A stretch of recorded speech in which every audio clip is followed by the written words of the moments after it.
spring rains and now warm Indiana sun have given rise to plentiful crops that await harvest in the fall. That same dirt they cultivate for crops has other uses. And tonight, the USAC Sprint Cars open up Indiana Sprint Week on the half-mile dirt track in Terre, Haute, Indiana, appropriately called the Action Track. Look out, Brad Dolphinger in bad, bad trouble.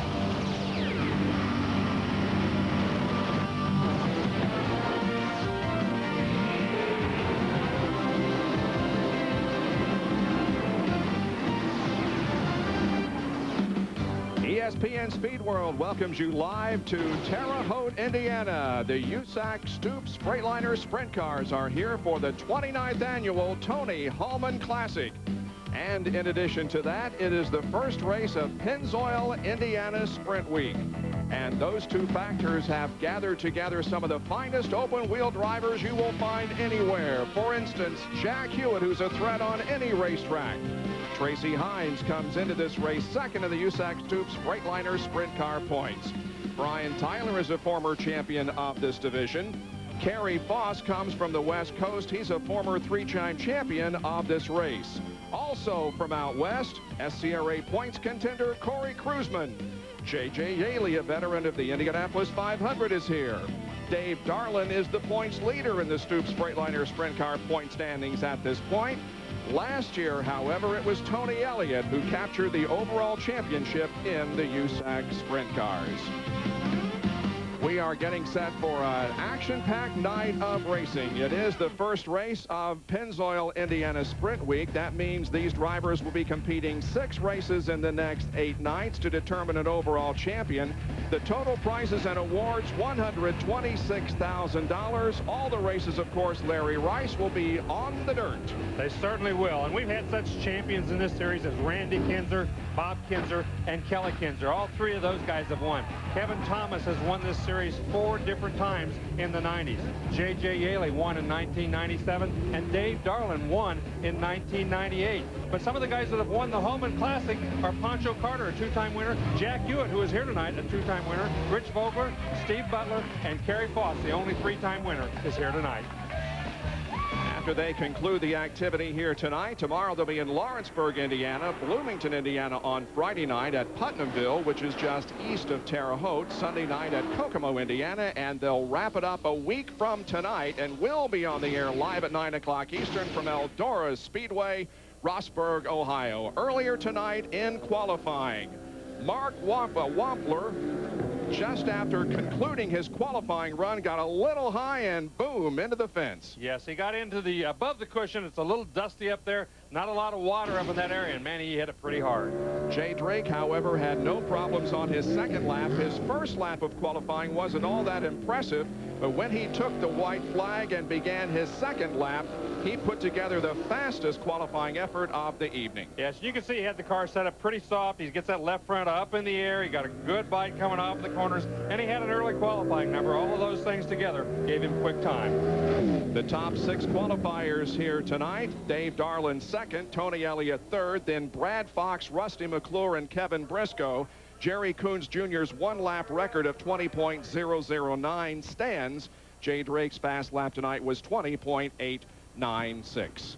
Couple of pit reporters will be working hard in the hot sun here tonight. Amy is with us with Jay Drake. Thanks, Bob. We've seen Jay Drake on Thunder so far this year. He's competitive in the midgets and the Silver Crown cars. But now a quick time at Indiana Sprint Week, followed up by a quick time at Kokomo last weekend. You've got qualifying down. How are you going to attack the first heat race, though? Well, on that quick time thing, I got to give all the credit to Paul Hazen, who's my car owner, and he's also the crew chief and my entire pit crew here, and he's responsible for drawing that pill this afternoon, got us out early on as good as the track was going to be, and so we were able to put a real quick time together. And we're going to go out the heat race. I'm up here watching the last chance races, and not much of a racing groove. It looks like everybody's hugging right around the bottom, so we're going to have to really bide our time and hope we can get up there and get through the heat race. But if not, we're guaranteed a pole position for the semi, so we'll just have to go from there. Okay, good luck tonight. Now, you know you wanted to say hello to someone. Go ahead and do that now. Yeah, I want to say hi to my boy Nicholas at home watching in California, and also hi to Lisa. She couldn't be here with me tonight, and just hope everybody enjoys the show. Okay, well, this is Indiana Sprint Week, and another pit reporter with us is Gary Lee, standing by with the defending champion of Sprint Week. It pays to go out early and qualify here at Terre Haute, and I came over to talk to Dave Darlin, not because he's the second fast qualifier and defending champion, but to hit him up for a loan because he took the lion's share of that purse last year. What an exciting finish. Actually, you won the final race of the season to win the championship by 1 point. So you've got a huge target, not only a Kroger logo, but a huge target on you this evening.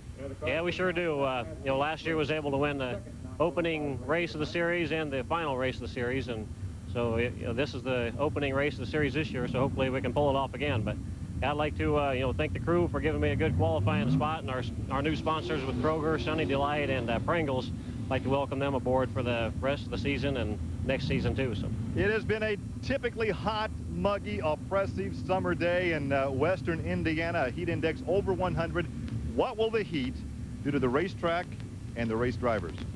Well, the racetrack's already pretty dry, slick. You know, we got started early with the sun was still up high in the sky, and it pretty much sucked all the moisture out of the track with the cars on the track and the sun still out, and the track got pretty dry, slick, and with 64 cars or however many qualified, it's pretty dry, slick already, but they're trying to keep water on it, and hopefully it turns out to be a pretty good show for the fans. What about the drivers?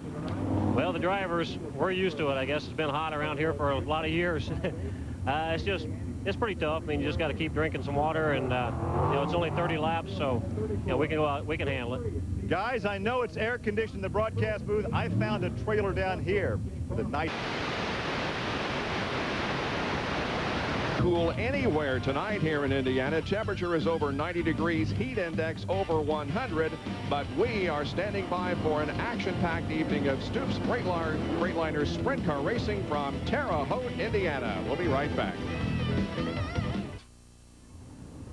Welcome back to our Thunder telecast tonight, live from Terre Haute, Indiana. We will have one more 6-lap qualifying race. We've already had one before we went on the air. Then we'll have 4 8-lap heat races in which the top 4 transfer, a 10-lap semi in which the top 6 will go to the 30-lap feature, giving us 22 starters with the top 6 inverted, and the purse over $17,000. In this second qualifying race, Rick Hayden, A.J. Anderson on the front row with Scott Orr, Jimmy Sills, Steve Cerniak, and John Stanbro.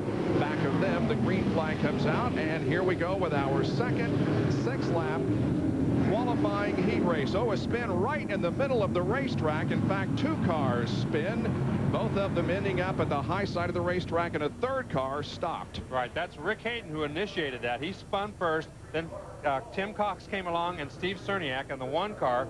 Both tried to miss him. I think Cox actually touched him a little bit, but no real damage done to those cars. But it's going to take them a couple of minutes to get going again. Steve Cerniak was injured earlier this year and is making a comeback. There is Rick Hayden, who was the pole sitter for this race and was the one to spin originally. They did put some water down on the bottom of the racetrack prior to the start of this race. I don't know whether that had any influence on it. It looks like he spun in the middle of the racetrack, though. Well, he's kind of in no man's land. He got right in the middle. Usually on a racetrack like this, you want to be right on the very bottom or up against the cushion on the top. He went right in the middle. See all the dust right in the middle of the racetrack? He was running on top of those marbles, and that's what caused him to spin. Because of the oppressive heat that we've had here in Indiana the last couple of days, the track, as Dave Darlin indicated, has dried out rather substantially, and it's going to be a hard and slick racetrack all evening long, despite the fact that they have tried to put water on it and bring in a second groove. It's going to be an interesting evening. It's going to be very difficult. Derek Davidson is up here in the booth with us. Derek, what do you have to do to a race car when you know the racetrack is going to get slick? You know it's been hot all day. You know no matter how much water you put on it, it's not going to be that much help. What do you have to do to your race car? Well, there's a lot of things you have to do. You know, you really, as far as being a driver, you have to pay attention at the track to try to figure out if it's better down low or up high, and then you have to, you have to suck the tires in on the right side and let some air pressure out of your tires, and maybe even soften the car up. You soften up the shocks as far as letting the front end come up, and there's a variety of things to do, and I'm sure everybody out there is trying to do that, and a lot of them are probably doing that right now, but it's going to be interesting to see what these guys can do. Well, let's mention, first of all, Derek, that you're with us here in the broadcast booth tonight because you're not in a race car. And you're not in the race car because you broke your arm a few weeks ago. How's the healing going, and how are you doing? No, it's going good. It's I'd much rather be out there, but since I can, I guess I got a pretty good view up here with you guys, and it's going good. I got to thank a lot of people that sent cards and get well wishes. So I'd like to thank them, and also like to thank my wife and my mom and dad for all their support through this situation. It was a very severe break, though, and you have to go through a lot of therapy over the next couple of months, isn't it right? Yeah, actually, I got 6 hours a day in a CPM machine that works my arm back and forth, and I actually had several breaks in my arm, and then I shattered my elbow and tore up the ligaments and the nerves in that as well. So it wasn't a simple break. He told me actually the broken bones will be healed up in about 2 months, and the nerve damage and the ligament damage will be 3 months. So if it were just a broken bone, I'd be back in September, but unfortunately it's going to be October. That crash was here at Terre Haute, by the way. We'll talk more about that later in the evening. But let's go back to the start of the first qualifying heat, as they are being called, and giving you an indication of just how dusty it is, especially on the straightaways. You really get to a point where the visibility for the drivers, I would think, would have to be affected. It certainly is. If you're starting in the back of that, you can't see anything more than about 10 feet in front of you. And at that point, you're just kind of hoping that nobody up there makes a mistake or does anything silly until you get back into an area where you can see again. Well, the winner was Terry Fletch. There was a good battle for second between Roger Shadon and Justin Marvel. Shadon walked away with the second and final transfer spot, so Fletch and Shadon get to go to a heat race. Justin Marvel finished third, followed by Austin King and John Wolf in that first 6-lap qualifying heat race. The second one coming up when we return to Terre Haute.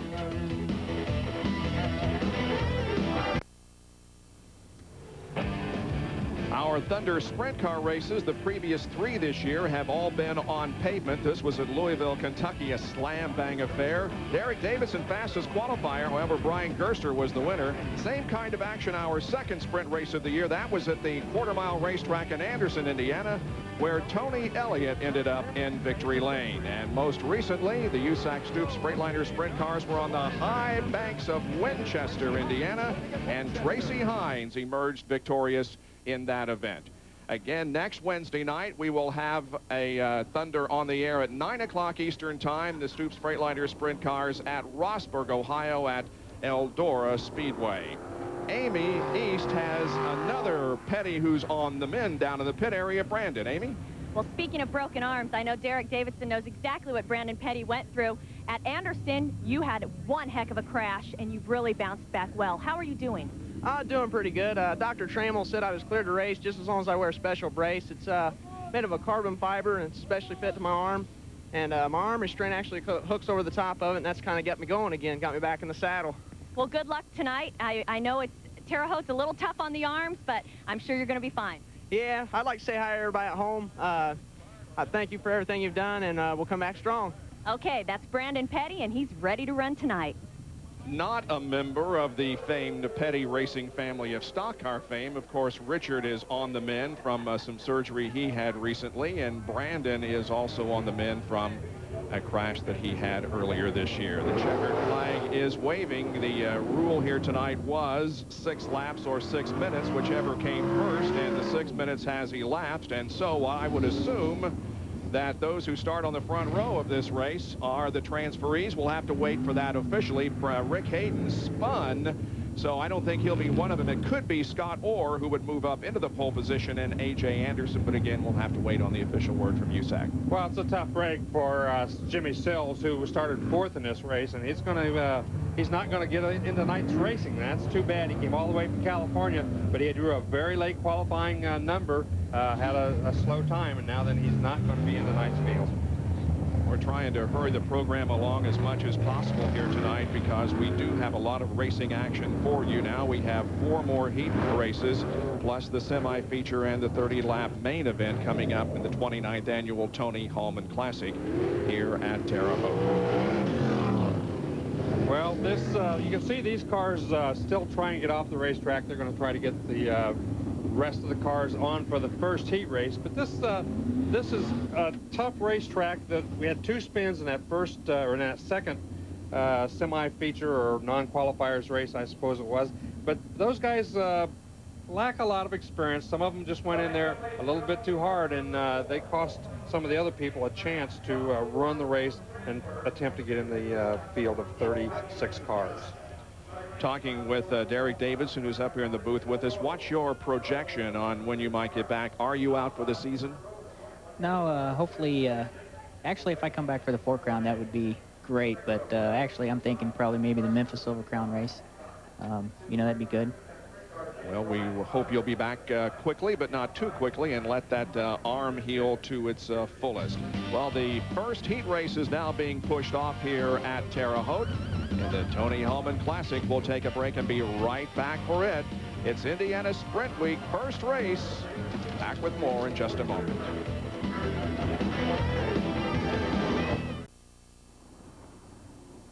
Well, this Saturday we have a couple of NASCAR races for you. The NASCAR Craftsman Truck Series in action at Michigan for the 200 at 1 o'clock Eastern Time. And then the Napa Auto Care 250 for the NASCAR Busch Series at 3 o'clock Eastern Time this Saturday on ESPN. For more, log on to ESPN.com, part of the Go Network, go.com.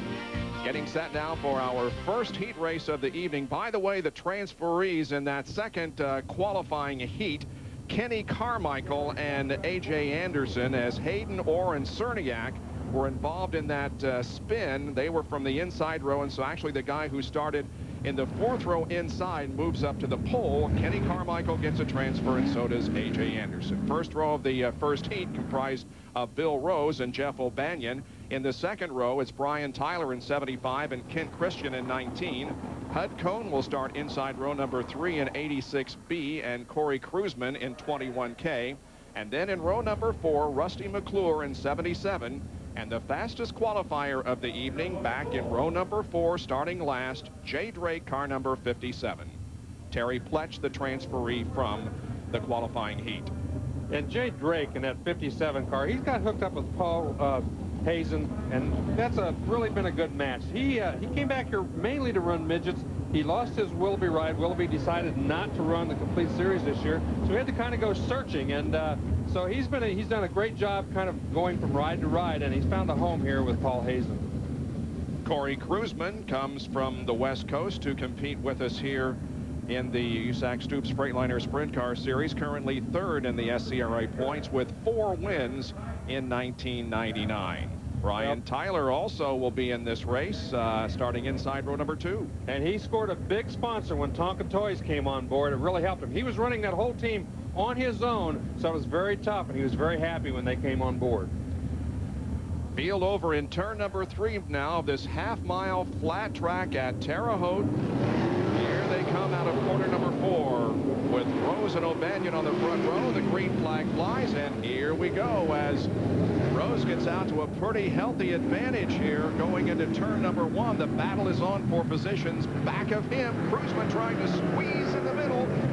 Corey Kruisman got a terrific start from back there in the back. He went right between those 2 cars, and one of them being Brian Tyler, down the back straightaway and moved from clear back in 6th spot into 2nd. And another car he squeezed between was Jeff O'Banion, who started outside the front row. So Kruisman is on the move using the high line and takes the lead. Now that's one thing about tonight. We might see 2-group racing. Somebody will be down on the pole, and that's where Kruisman is right now. But he took the lead on the high side of the racetrack up on the cushion. Well, one thing about it, they're running everywhere. They're not being choosy about whether they run the top or the bottom, whatever. They've been in both places, and it looks like it's better on the top down in 1 and 2 and on the bottom down in 3 and 4. Now, why would that be, Derek? Well, just probably because maybe the sun was shining on that turn 3 and 4 early, and it tends to dry out the top if everybody was running up there. Back behind Kruisman now. There's the 77 car of Rusty McClure. He's up on the high side of the racetrack. Kruisman continues to be up there in 1 and 2.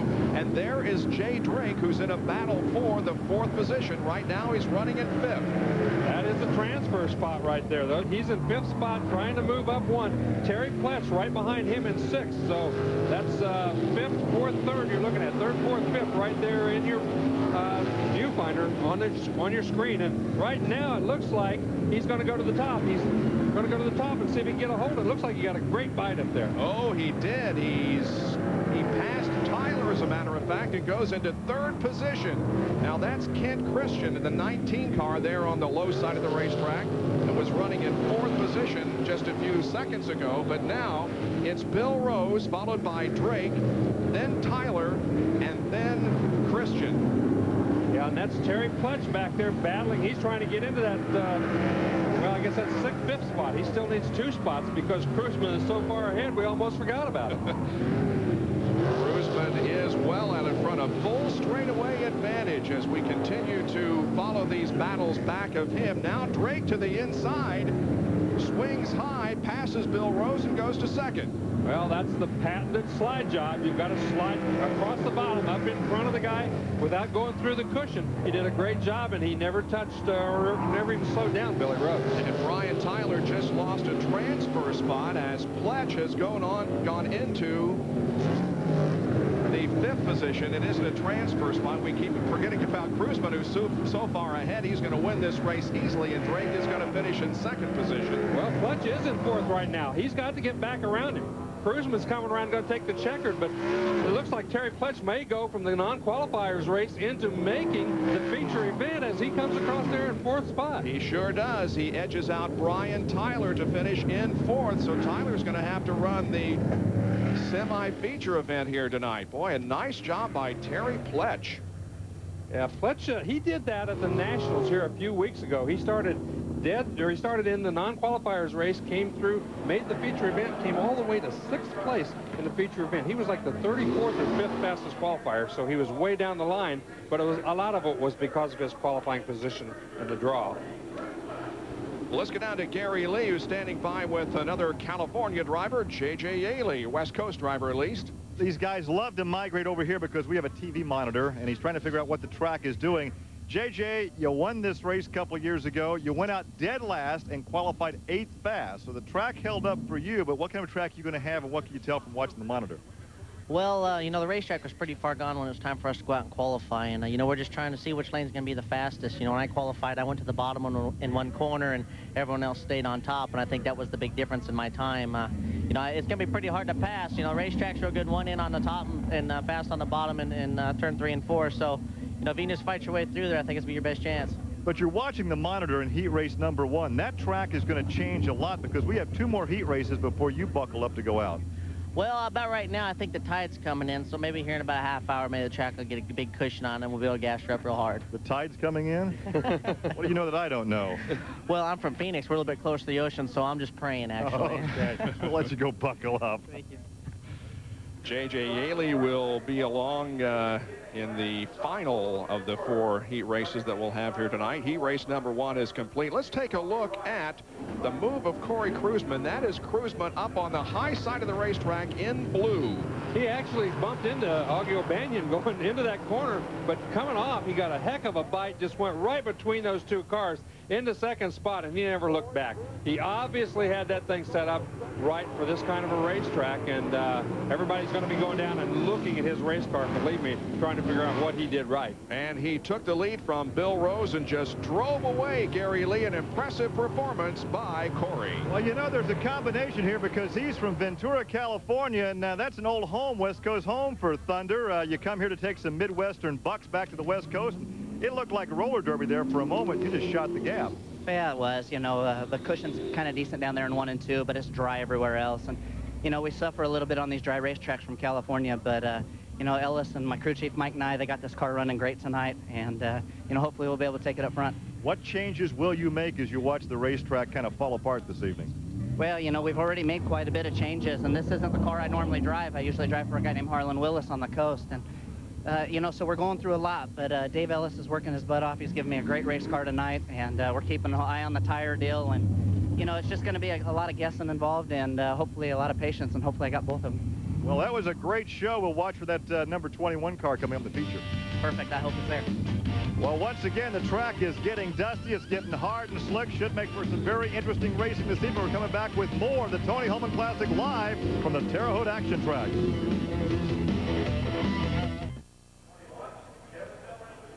Heat race number 1 is over. Corey Kruzman wins it. Jay Drake finishes second. Terry Pletch and Bill Rose also transfer. Everybody else, including Brian Tyler, has to run the semi-feature. Now we're getting set for the second heat race of the evening. On the front row is Robbie Rice in the 22 and Richard Ott in the 57. Eric Burns in 26 and Todd Kane in Kevin Miller also in 21M. The fourth row is Kevin Briscoe in 62 and Dave Darlin in 69. And then back in row number 5. Kevin Briscoe starts.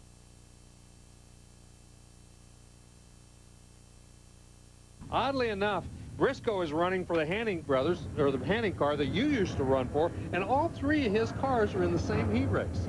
Yeah, that's pretty interesting. I saw that when they had the lineup. Just hopefully none of them crash together if there's going to be a crash. No team strategy between the 3 guys. No, though. actually, Bill Biddle just says when you're in a race, just go for it. Don't worry about it. So we'll see what these guys can do. Here we go. Robbie Rice on the pole. Leads him slowly off of corner number 4. Now hits the throttle. The green flag comes out. Here we go. He got a good jump off of that thing. That was a very, very slow start, but he got a good run down there in the first corner. As we see a couple of guys up on the cushion, though, that seems to be faster down in 1 and 2. A couple of cars banging together. That was Kevin Miller that got forced up into almost the guardrail coming off of corner number 2. Down the front stretch they come. Looks like that Todd Kane has taken the lead or is in a battle with Robbie Rice for the top spot as Kane is up on top and Rice is down on the bottom. Yeah, Todd Kane is up there with that cushion. He should be able to get a good bite coming off the corner, but it looks pretty even going down the back straightaway. Well, he did get around Robbie, who falls into second position now. Remember, the top 4 drivers will transfer to the feature race, and right now the guy on the outside looking in, running in 5th position, is Kevin Thomas. There is Dave Darlin. Dave Darlin doing a nice job as he's moved up into 4th. That is a transfer spot. Kevin Thomas, he's a master of that low groove in that yellow car. He's a real master of that, and it's going to be very difficult to beat him if he gets down there and gets that car hooked up. That's Kevin Briscoe in the red car, running in 3rd spot behind Robbie Rice, and in 4th is Darlin. The leader of the race is Todd Kane. And Kevin Thomas remains in 5th position, running the low side, and boy, he's not having much luck down there. The battle is for second down the backstretch. Looks like Kevin Briscoe just passed Rice going down backstretch. Yeah, and he's now looks like Darlin is going to do the same as he's got that inside groove.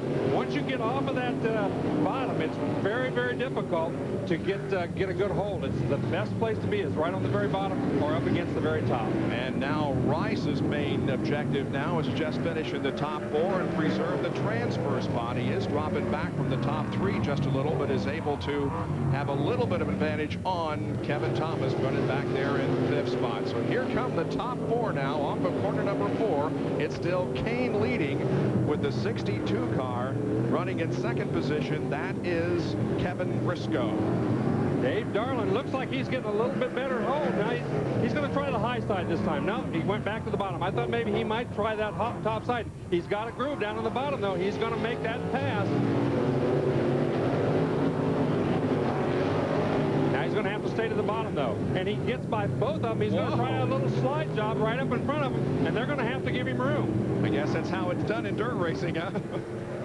Yeah, once you get up there, if you get up there, they've got to give you enough room. They can't take a chance on sliding into you. Now then, it looks like the 62 car of Briscoe is going to move up a little bit down in 3 and 4.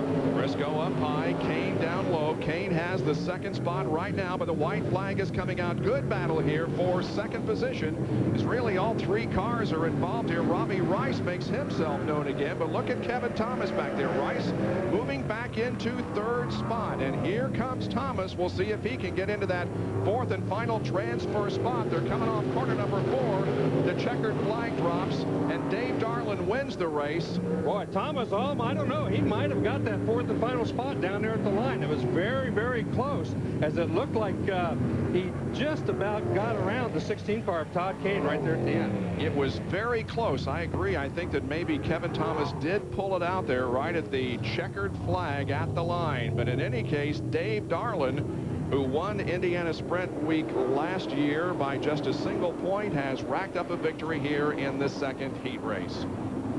Let's take a look at the battle for the 4th and final transfer spot. Thomas is in yellow. And Kane is up on the high side of the track. I don't know. Can't tell from that angle. There's no way to tell, but you can see one clear on the bottom, one clear on the top. Todd Kane didn't get a very good hold of the racetrack, slid way wide, and when you're going sideways, you're not going forward, and Kevin Thomas was going forward while he was going sideways. So there are the results. Briscoe second, Rice third, and Kane finishes in fourth position. Thomas apparently will have to go to the semi-feature. While Dave Darlin is coming into victory lane, let's go to Amy East, who's with another star of the first heat race. Well, a dry slick racetrack usually means follow the leader, but not for Terry Pletch. You came out of a qualifier race, went to the back of the first heat race, and you could pass. Do you have it to win tonight in the feature, or is that just a little bit too much?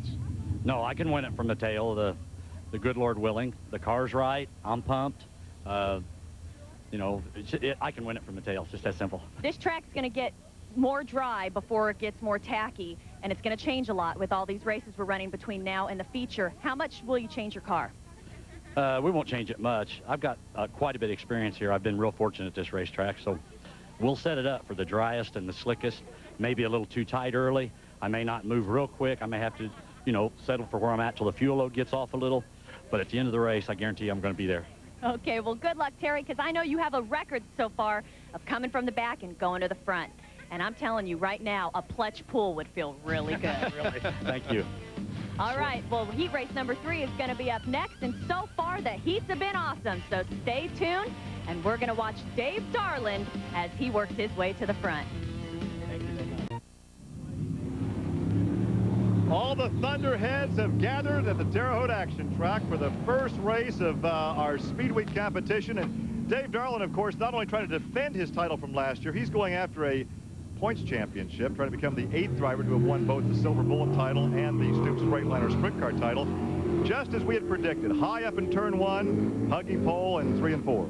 Yeah, that's the way the track is right now. You know, I think after qualifying, they watered the bottom a little bit, and it held pretty good down here in 3 and 4, but the cushion down in 1 and 2 is fast, so you got to run high down there and low down here right now. And luckily, we was just able to get through traffic that way. Now you can stay here with us and watch heat race number 3. Okay, I'll do that. It is almost ready to go. Heat race number 3. Again, 8 laps with the first 4 transferring to the feature. Tony Jarrett is on the pole in car 29 with Bobby Smith in number 8 alongside. Eric Gordon in 73 starts 3rd. Tracy Hines in 97 4th. In the 3rd row, Derek Schiffel in 21 and Jason Robbins in 96. Mike Mann will start on the inside of row number 4 and Tony Elliott on the outside, and bringing up the rear, the other transferee from the qualifying heat, Kenny Carmichael in car number 92. On board with Tony Elliott. Yeah, this should be a good shot. You have a chance to see the driver as he works inside the car. And on a racetrack like this, Derek, it's you're pretty busy out there, aren't you? Yeah, and you really have to concentrate on a track like this where you're running 1 in high and 1 in low, because, you know, like Larry, when you go into turns 1 and 2, you can really drive her down in there pretty good, and down in 3 and 4, you really have to be smooth and easy on the throttle. Off of corner number 4, the green flag is waving, and we are underway with the 3rd heat of the evening. That's Tony Jarrett, who's jumped out into the lead, but Tony Elliott is the man on the move. He went right around the top, up on that cushion, and the yellow flag is out.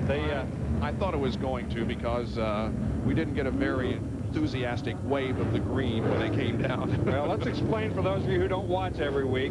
When the starter does not like the way they're lined up coming off of 4, he will go ahead and wave the green flag and throw the yellow as they go down the back straightaway. So there's no chance, not as much a chance of crashing. And you can see right there that Jarrett had quite a huge lead over Bobby Smith as they came off of turn 4, so that our flagman Wally Shear decided, let's try that again, boys, see if we can't get a little more even start. So the 9 cars will line up again, and we will have another restart for this race. That was Mike Devon, the USAC official, standing back there. He could have been one of the guys that made that call, because he's one of the guys that does that sort of thing when things aren't quite right. Jarrett and Smith on the front row, Gordon and Hines in row number 2, but again, Tony Elliott was the guy who made a good move, but that was as the caution was coming out. We'll see how things go in this second restart as the green comes out. Much better start this time, although Jarrett once again jumps out into the the lead down in turn number 1. Very interesting. This time, Tracy Hines went to the bottom of the racetrack. The first time he went to the top, that time he went to the bottom. He didn't get near as good a start, although Jarrett didn't either. On board with Tony Elliott as he tries to work his way up through the field. Look at the traffic ahead of him, trying to decide whether to go high, whether to go low, where to go to pick up the spot. Yeah, and you can see he did that. He was in the bottom down in 3 and 4. Now he's up on the top, up on that cushion. Right in front of him in that black 97, that's Tracy Hines. Both of those veterans choosing the high route down there in 3 and 4. Eric Gordon running second. It is Hines running in the 3rd position now. Hines up to second and, in fact, battling for the lead as we are on board. There is Hines to the inside now of Eric Gordon as they come down through turn number 1, and Hines has the lead. And Elliott now moved into 3rd spot, so Elliott's done a nice job all the way from 8th up to 3rd. Listen to the throttle control it takes on the slick racetrack.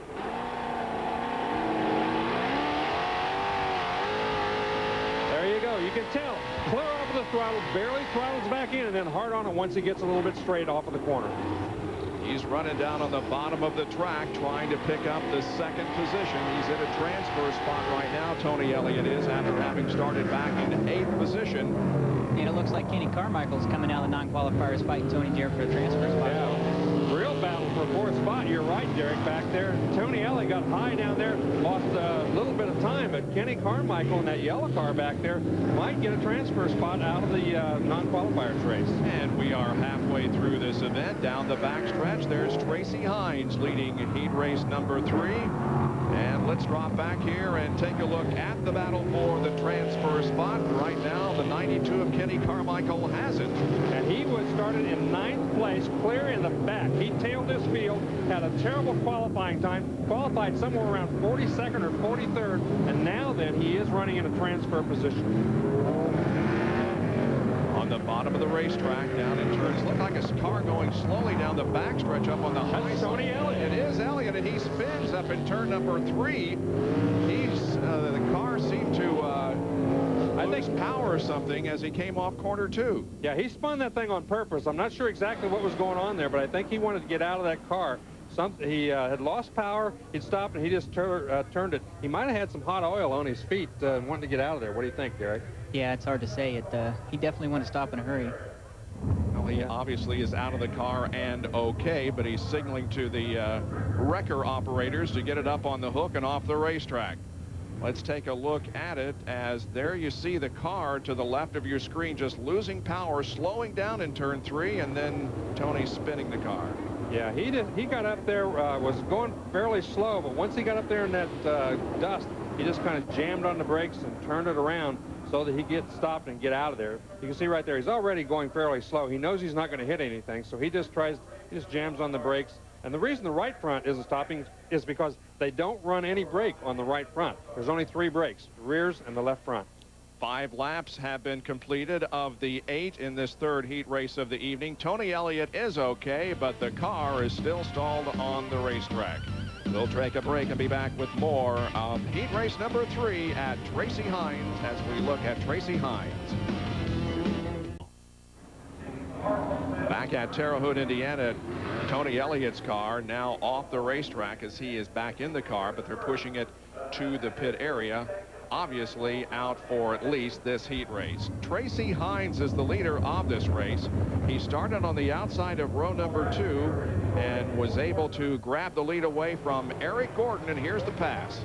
He's going down into 3 and 4 where everybody's been running right on the bottom of the racetrack all night long, and he went high around one car and then back to the bottom to get past the leader going into turn 1. That top still seems to be faster down in 1 and 2, and once he got around, he slid right up in front and went ahead and had a pretty good lead when the yellow flag came out. Yeah, that was taking the lead on lap number 3. We have completed 5, 3 to go. Amy, what is Tony Elliott's problem?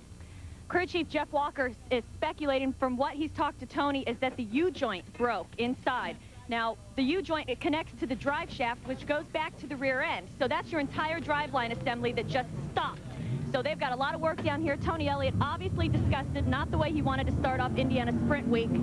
And they're going to pull the tank off, pull the rear end out, and change the entire driveline as we go back 3. The defending sprint car titleist for the United States Auto Club. The green comes back out, and we are back to racing as Tracy Hines once again continues to hang on to the lead, and a good battle here for the transfer position.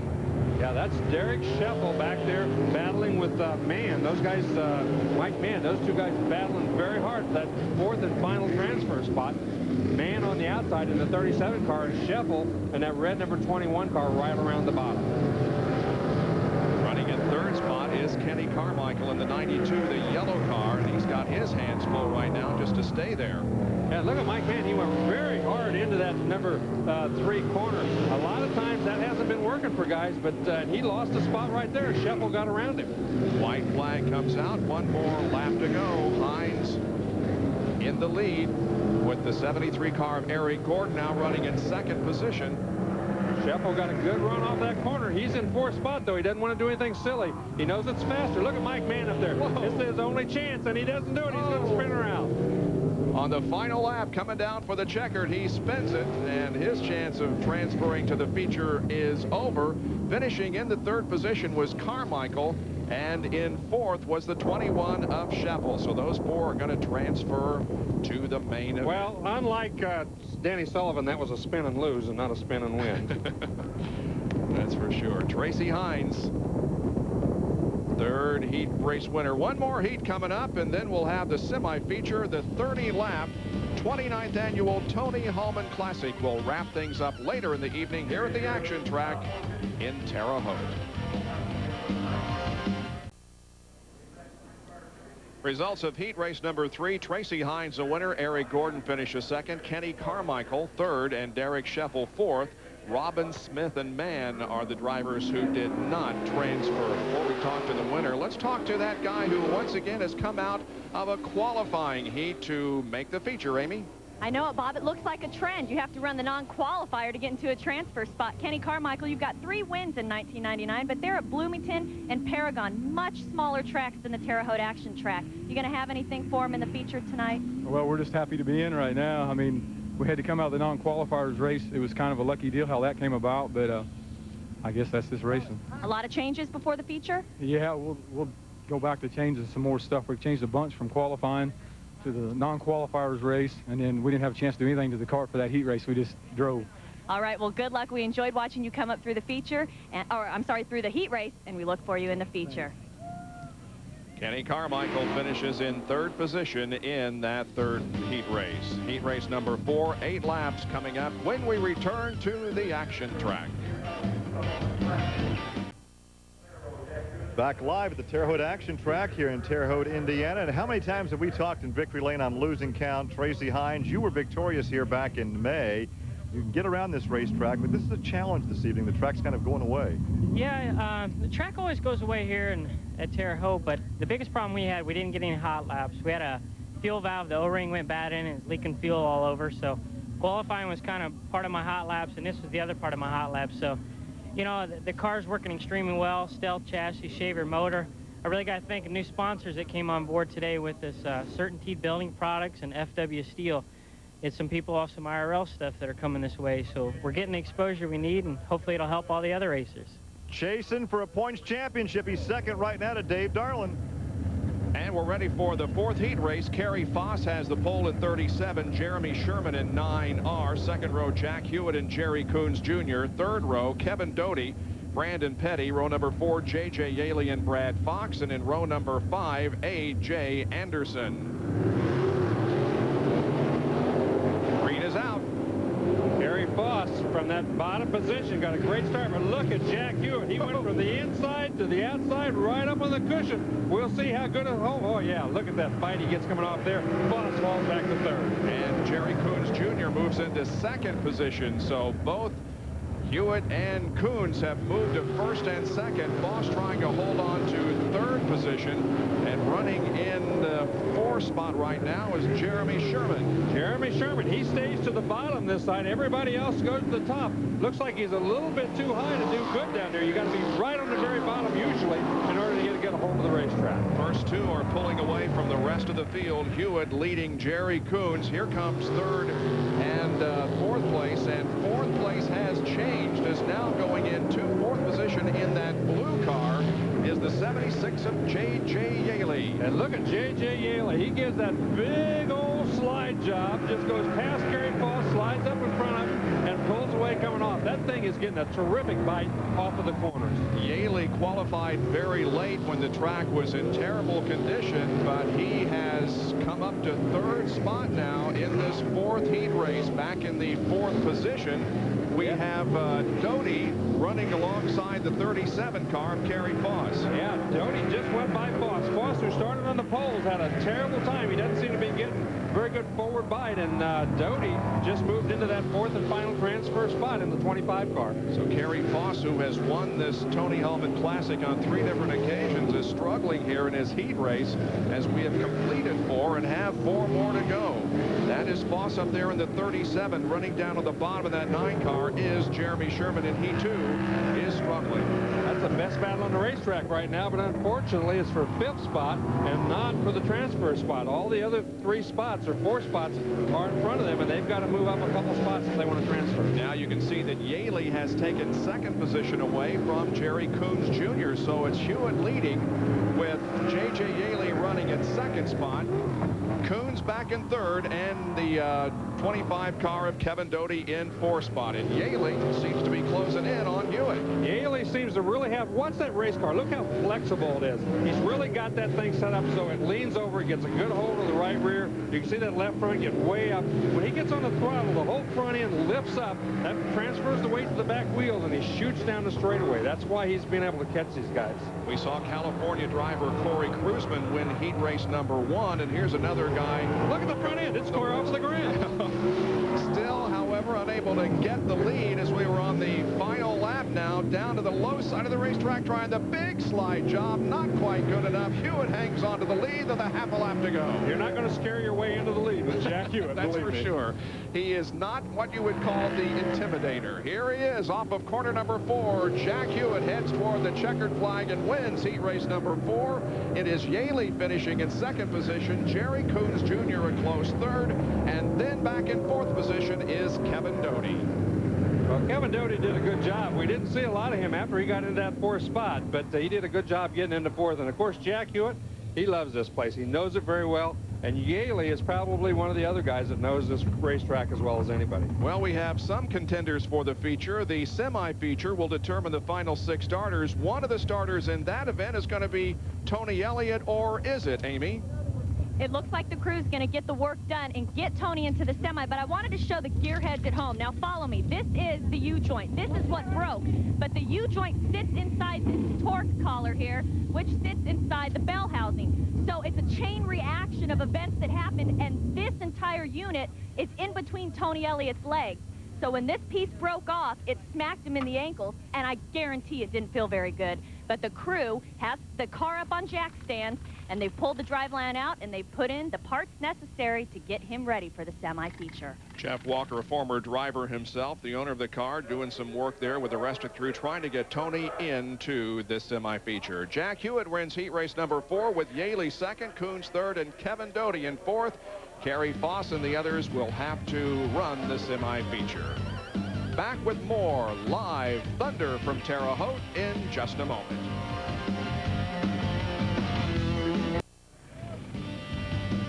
"30 years ago this week, there were people on that. That is the moon, and it is over Terre Haute, Indiana, and the action track. And we have a live Thunder for you here. We've just completed the 4th and final heat race of the evening. It was a great race. Here's the start of the event. Kerry Foss led him down to the green flag, but watch the blue car of Yaley picking up spots. Well, I got Jimmy already. Sills. I'm waiting for Jack to arrive. Jack was at the driver's meeting. And he went by 2 or 3 cars. Then he moved back down to the bottom of the racetrack. And okay, he did still a nice job. He's not coming over, so I'll make an issue out of the fact that Gary will be to you in just a moment as we watch the replay of this 4th heat race.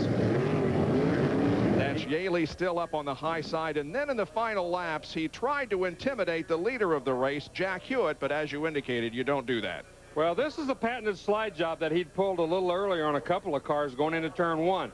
The good thing is he could see that he wasn't going to make it, and Jack wasn't going to give it to him. So he got that thing far enough sideways and slowed up enough that he didn't hit Hewitt and settled for second spot. Amongst the summer bugs at Terre Haute, there are your top 5. Hewitt, Yaley, Coons, and Doty, the transfers, and Foss and others, along with Sherman, Fox, Petty, and Anderson, will have to run the semi. Now, Gary, I think you were trying to tell us that the winner hasn't arrived yet. Is that correct? Yeah, I'm standing here with a very, very proficient race driver, but it's not Jack Hewitt, because Jack Hewitt missed the driver's meeting and has no idea where he's supposed to go if he wins the heat race.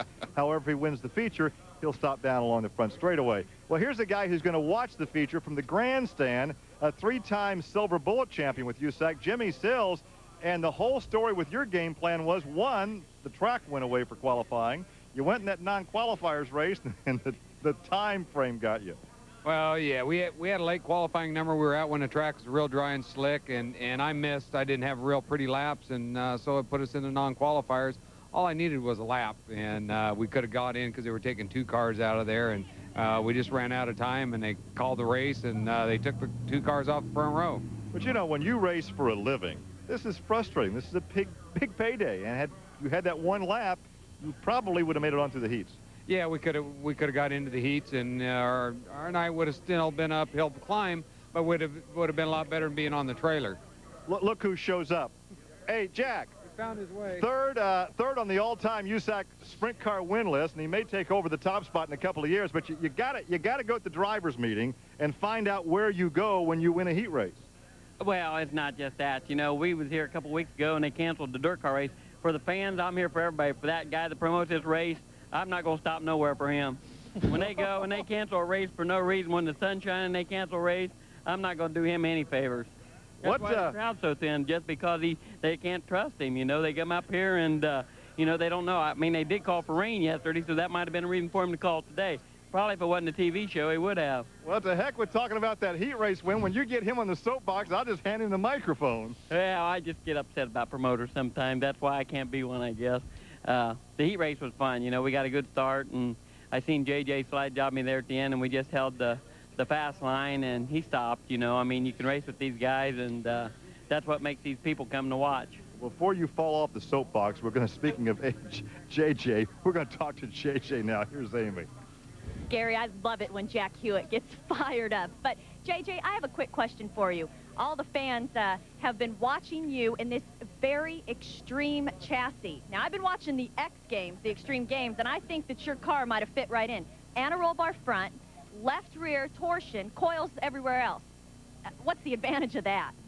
Well, the only advantage, no one else has one. This is an extreme chassis out of Phoenix, Arizona, and you know, normally we run the coils on the front with the anti-roll bar, and it's always worked really good for me. About halfway through the season, we put the coil on the right rear, and we've been messing around with a couple things, and it's been great since we put it on. And you know, it takes a calculator to set the car up a little bit, but you know, tonight, you know, the car's really hooked up. You know, I thought I'd give Jack a little run for his money there. I didn't have a very good run on him, but you know, just in case he was sleeping, I thought I'd wake him up, and maybe we can get him fired up for the feature. But you know, the chassis works great. You know, hopefully we can get the extreme chassis budget rental car, ABC Sand and Rock car up front in the winter circle.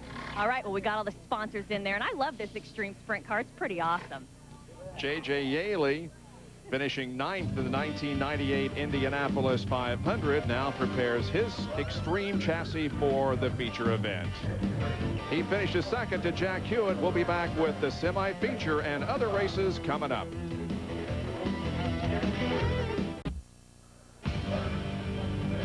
Pole qualifying for the Kart FedEx Championship Series on the Deuce at 6 o'clock on Saturday for the US 500, which can be seen on ABC at 1:30 Eastern Time on Sunday afternoon. For more, log on to ESPN.com, part of the Go Network, go.com.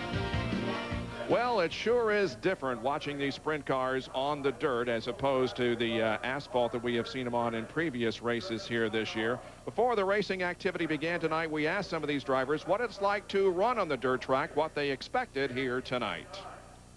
First of all, it's going to be wild. There's going to be a lot of passing, a lot of slide jobs when one car cuts in front of the other one and tries to cut the other one off. And take their line away.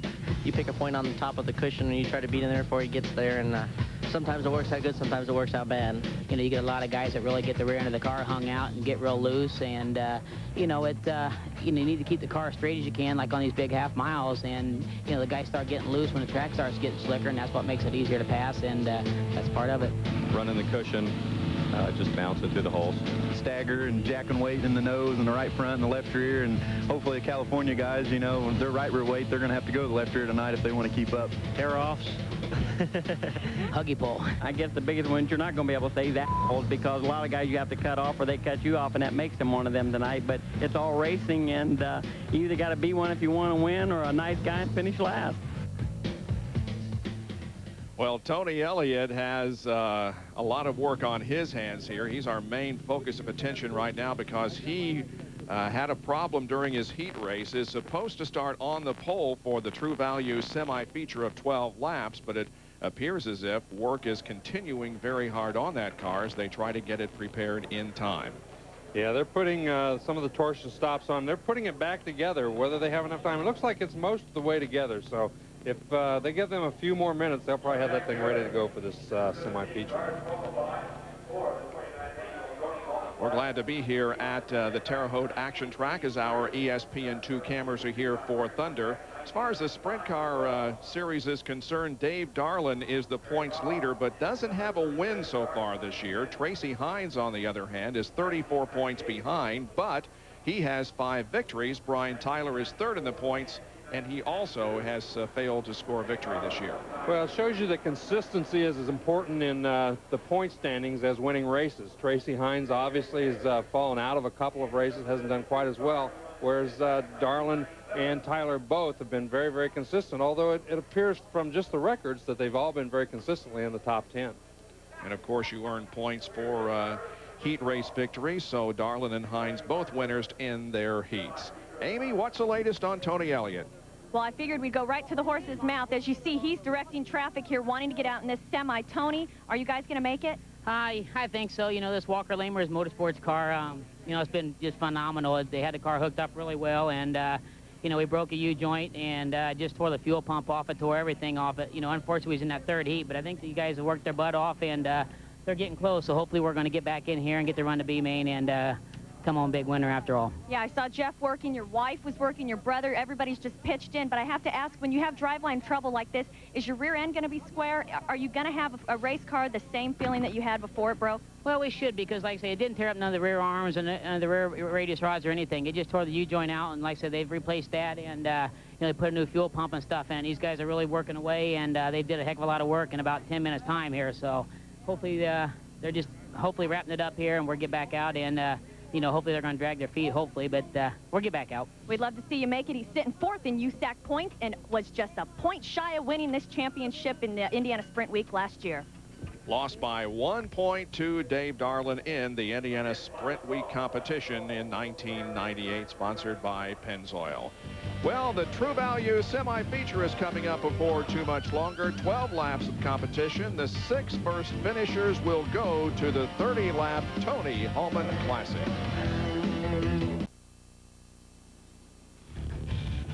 Well, next week on Thunder, we will be at the ever-popular Eldora Speedway in Rossburg, Ohio, where there is never a dull moment. We were rained out there last year, so we're looking forward to, once again, going to Eldora as we wrap up next week the Pennzoil Indiana Sprint Week and determine a champion. Next Wednesday night at 9 o'clock Eastern Time here on Thunder. For more, log on to ESPN.com, part of the Go Network, go.com. Speaking of Eldora Speedway, Rossburg, Ohio, that's a place where Derek Davidson got off to a really good start in 1999. It was on March 27th, the opener of the USAC Stoops Freightliner Sprint Car Series this year. Derek Davidson walked off with the victory at Eldora. And then just 4 races later, on May the 1st, he won again at Eldora, so he won 2 of the first 5 races in 1999. And then, after that, here at Terre Haute, this is what happened to Derek Davidson. It was in a heat race, and the other drivers Involved in this were Will Newland and Roger Argo. Derek Davidson in the red car, and that's how the arm was broken, and that's what has sidelined Derek Davidson for a while. And that's why he is up here in the ESPN booth with us tonight. Had you seen that video previously, Derek? Yeah, I had actually. Hurt? Yes, it hurt pretty bad.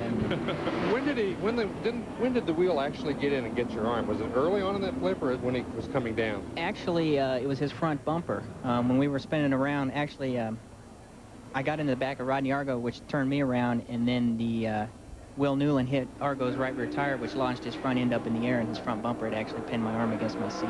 Show the arm to the camera. They're shooting you over there. Show. He can't even put his headphones on. He has to have help putting his headphones on, so he's... Well, I'm getting some movement in my arm. I just can't raise it up high enough to do that, but it's going all right. We'll be back. Well, that's good. We're glad to have you up here. We wish you were out there racing, though. I know that you wish more than we do that you were out there racing. Yeah, he got off to a real good start in 1999 and was right up there in the points lead, but things like that happen. Maybe next year, the champion show for Derek Davidson. The 12-lap True Value semi-feature is coming up. We'll take another break and be right back with more Thunder.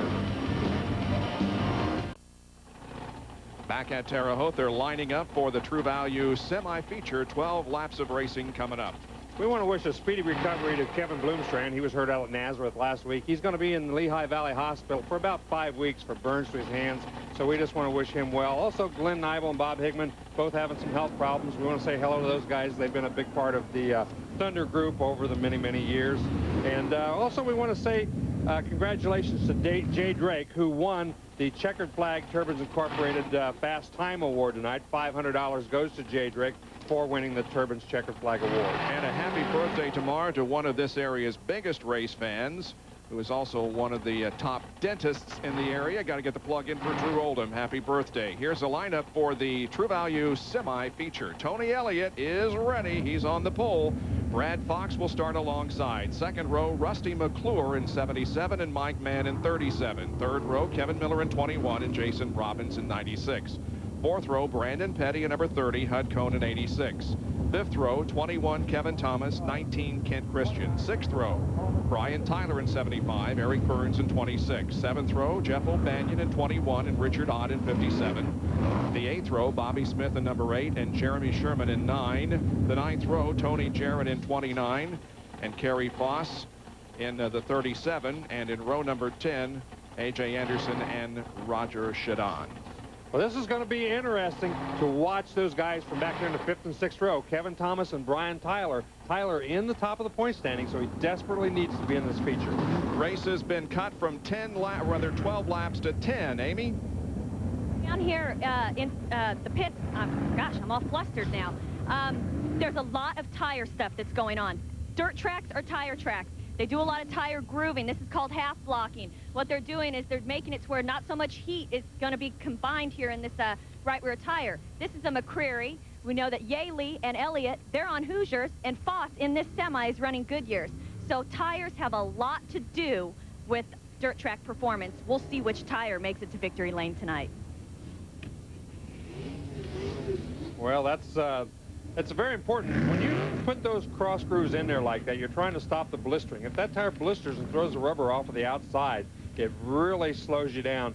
Just those little grooves can really help prevent that. It's just a hot iron type thing. It's exactly what it is. It's just a hot iron with a piece of curved metal in there. The curved metal goes through the rubber, cuts it, and takes it out.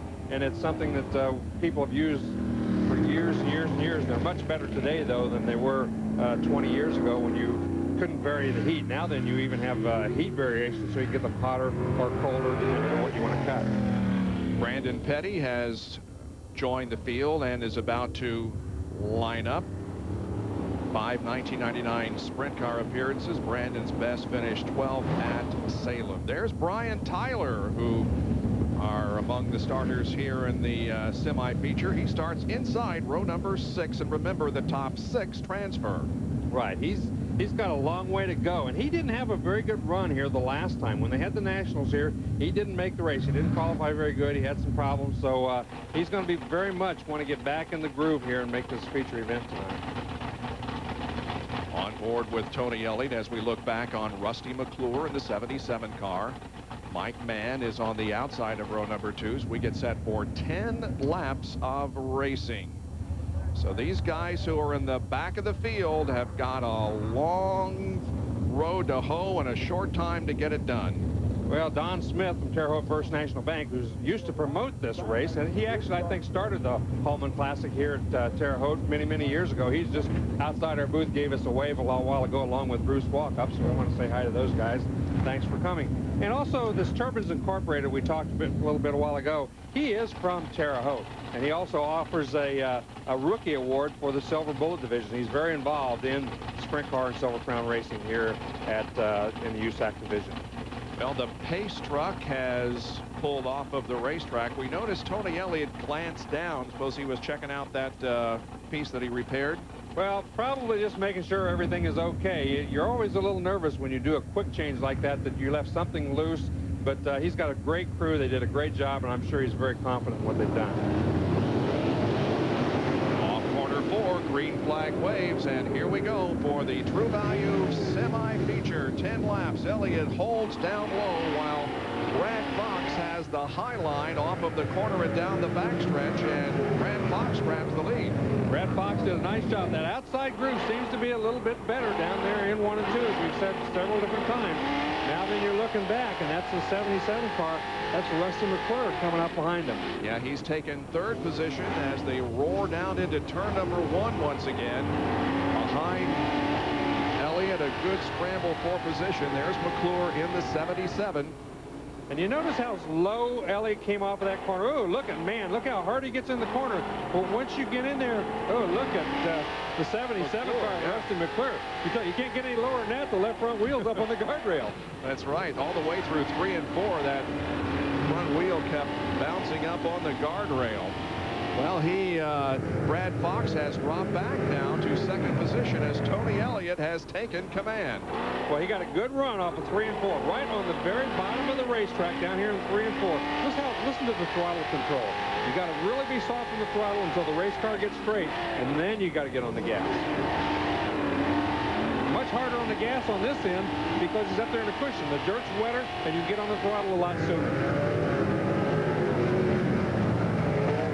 Kevin Thomas, who is caught in the middle of the pack here, trying desperately to get up into the top 6 positions. Right now he's behind Rusty McClure. Here comes Elliott completing another lap. Running at 2nd position is Fox, and the 21 of Kevin Miller has moved to 3rd spot. We're watching the transfer battle here. Boy, he's working very hard. He's in 5th spot, trying to move up 1 more. He only takes well, he's in the transfer. There's 6 spots in there. He's already made it. Rusty McClure is in the 6th spot. So they're taking 6 instead of 4. I'd forgotten. 5 laps completed and 5 to go here in this semi-feature event, determining the final starters in our 30-lap Tony Hulman Classic, which will be coming up. There's Thomas to the inside, picking up another spot. The lead continues to be held by Tony Elliott, and he's on the bottom side of the racetrack, while on the top side is Miller, and Miller now has grabbed the lead up high. Kevin Miller just came out of nowhere, went around Tony Elliott. We hadn't paid a whole lot of attention, but he got a heck of a bite, just flew by all of those guys. He did. He was way up high in the 3rd and 4th turns, but that's where he found a little bit of moisture, a little bit of bite, and that's how he took the lead from Tony Elliott. We're on board with Elliott now. Well, Fox continues to run 3rd. Yes, and it appears like the top of the racetrack down there in 3 and 4 has come in a little bit, as he's the first guy to go up there, and because of that, he's rewarded by finishing or leading the race. There is Miller in the lead. There's Elliott in 2nd. There's Fox. Mike Mann running in 3rd position. There is the 77 of Rusty McClure, and ahead of him is the 21 of Kevin Thomas. 2 laps to go. And Rusty McClure is in that 6th and final transfer position. He's got a pretty good lead on the cars behind him, so he seems pretty safe, but he doesn't know that. He can't see behind him. White flag will be coming out here, indicating 1 lap to go. Miller off of corner number 4. Everybody up on the cushion, or most everybody up on the cushion in turn number 4, except for Rusty McClure, who's down low, but McClure now moves up on the high side in turns 1 and 2. Right, he had to move up there. That's the fastest place to be, so he's going to have to move up there. I think he's going to make it down, though. He's got a pretty good lead on the guys in 7th place. Well, from inside the 3rd row starting position, Kevin Miller walks away with the victory here in the True Value Last Chance race, with Tony Elliott finishing in 2nd position. Finishing in 3rd was Brad Fox, 4th was Mike Mann, 5th was Kevin Thomas, and 6th was Rusty McClure. And McClure is the final transferee into the feature. So we've got all the starters now for the Tony Hulman Classic. The 29th Tony Hulman Classic is coming up in a few moments from Terre Haute. Kevin Miller wins the True Value semi-feature. We'll be right back.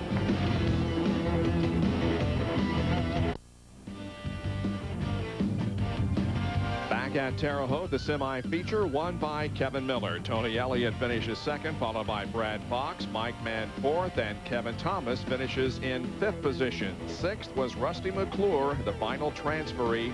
Hud Cone, Jeremy Sherman, Eric Burns, and Brandon Petty are on the trailer headed for home. So we await now some adjustments to the cars, and in just a few moments we will have the 29th annual Tony Hulman Classic.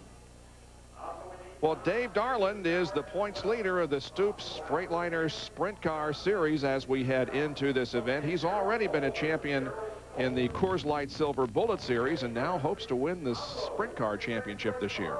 Well, he's got a great start. He's got a good race car. They've got a good team put together, so I'm sure he's looking forward to this race and the rest of the season. With the new sponsor on board, it always gives you a little bit of boost when you know people have got enough confidence in you to give you a little money to help you along. And with Pringles and Kroger and Sunny Delight, I'm sure this whole team, they've been around a long time. Of course, this is a Hoffman brothers car, or Hoffman car, not brothers. Gus and the whole family have owned race cars for many, many years, owned Indy cars at one time.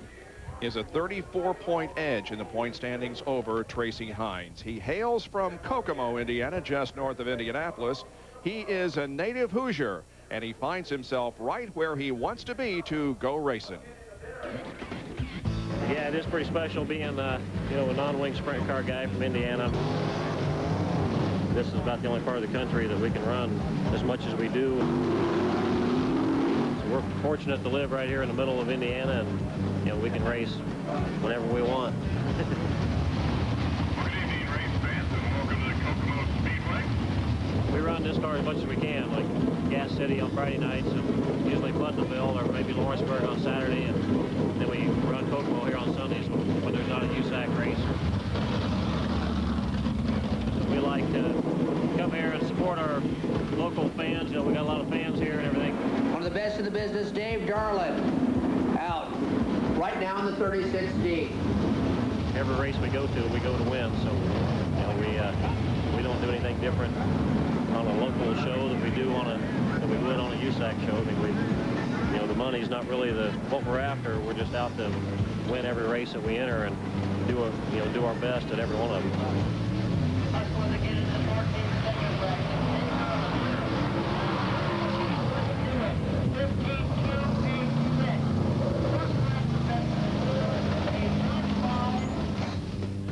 How you doing, Terry?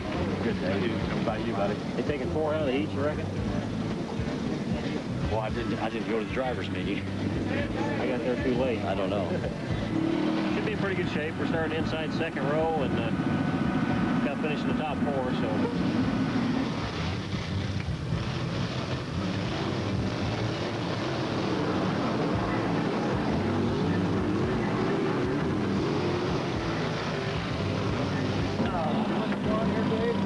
That went a little better. Yeah. I've been running this since I was 4 years old. Started running number 36, and we actually got the number from Ray Kennan Sr. back in the, you know, we used to follow him around when I was a kid. And he just had a car one time that he ran was a yellow 36, and it was fast. And when we got a quarter midget of our own, we decided to go with that number and colors and had it ever since.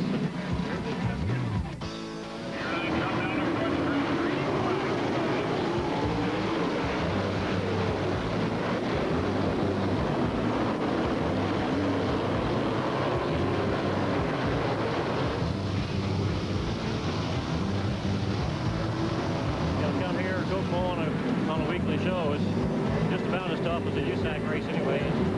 Got a lot of the good guys that run USAC that run here on a weekly basis. Who's happy with our run to third? Okay, Thunderheads, on that piece we saw Dave Darlin with no mustache, and now it's back. He knows how I feel about that, but I understand wife Brenda wanted you to grow it back. But nevertheless, you're the best in the business, Dave Darlin. And tonight, you've come out great. You're very strong, and I look for you to be really good in the feature. Does everything feel good? Yeah, so far everything's going good. You know, we went out early. We drew early to qualify, went out and got second quick. And we went out and won the heat race from starting 8th. And, you know, the track keeps changing a little bit during the night, but you know, Rob Hoffman here, my crew chief, he does a good job of keeping up with the track. And, you know, our new sponsors with Kroger, Sunny Delight, and Pringles, they're backing us all the way. And, you know, we're happy to have them aboard for the Sprint Week. Something I love about you, Dave, is that you are a fan's man. And every Sunday we see you at Kokomo in your dad's car. And the fans, they just really react to that. Is that something that you hope to do for seasons to come? Yeah, I hope so. You know, running the local races is a lot of fun. You know, there's not a whole lot of pressure there like, you know, the USAC circuit or anything, but, you know, the local races are just a lot of fun. And, you know, like a lot of the guys was there at Kokomo last Sunday, and we pulled out just about a 6-inch win over Tony Elliott right there on the last lap. And, you know, it just don't get much funner than that. You know, don't pay quite as good as the big shows, but it's, you know, it's a lot of fun to go out there and just race without any pressure. Well, it is a lot of fun, and I enjoy watching you, Dave. And, you know, my nickname for you is Davey D because you stand on the gas, and you are one of the up-and-coming drivers, but you are a veteran here at Terre Haute, and I look for you to be really competitive in tonight's feature. Good luck. Okay, thanks, Amy.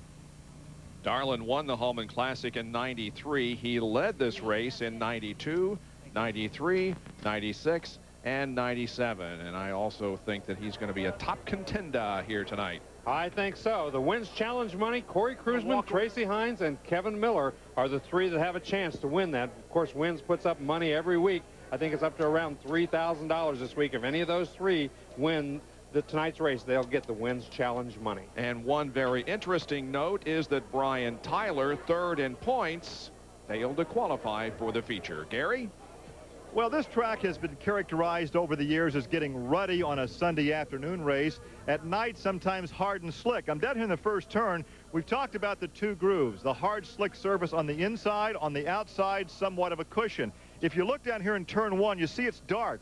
This is actually rubber being laid down. So they're running on almost a paved track down here. Now, if we walk over here to the outside, we see what is called the cushion. There is not much of it, but you can see some loose dirt that's been kicked up off the right rear. And there is some moisture up here. So some of the drivers will elect to set their cars up to run down on the inside on the huggy pole where it's hard and slick with some rubber laid down. Other drivers will elect to run up here on the high side in what is the cushion where there is some moisture and then get a good bite off the corner. And that's what should make for a good race here at Two Groove Racetrack. That's exactly right. The cushion should be faster. It's a lot farther around the racetrack. Look how much farther you have to go. Probably, who knows, this racetrack is 60, 70 feet wide, so you're 70 or 80 feet clear around that corner farther than the guys on the bottom. But there's enough moisture out there to get you off of the corner and hold that car. It's usually the fastest way to go. Just one more race to go here tonight, and that is the 30-lap feature, the 29th annual Tony Hulman Classic, the beginning of Pennzoil, Indiana Sprint Week. We're here at the action track in Terre Haute, Indiana, and we'll be right back.